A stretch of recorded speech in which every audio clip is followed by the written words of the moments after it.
with treatment, the goal is to kind of address those areas in our lives that tend to be affected by trauma.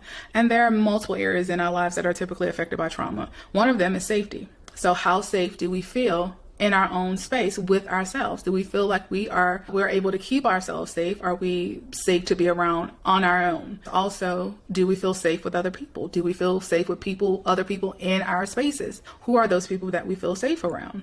Now, also there is trust. It kind of goes hand in hand with safety. Trust is, do I trust myself to make the best decisions? Do I trust my own judgment any longer? Also, do I trust other people? Do I trust other people with myself, whether it be my physical, my emotional, or my mental safety? Do I trust people with those things? There's also control. What level of control do I feel like I need? A lot of us tend to feel like we need a higher level of control. That way we can prevent any negative thing from happening. Because we feel like if we control everything, then we kind of can predict if something negative will happen.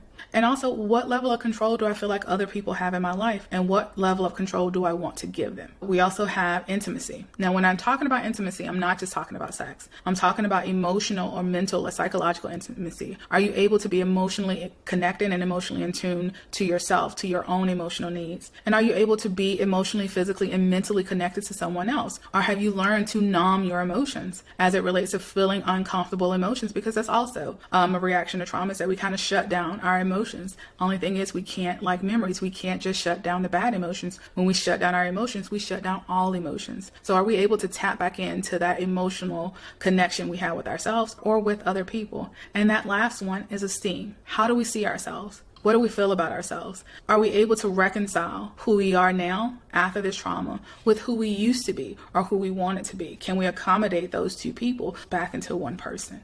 Also, how do we see other people in our environment? Do we see them as naturally harmful people? Do we see them as the potential to be harmful or just the guarantee that they're going to be harmful? So how do you see or view your environment and people in your environment? All of these are areas that are affected by trauma.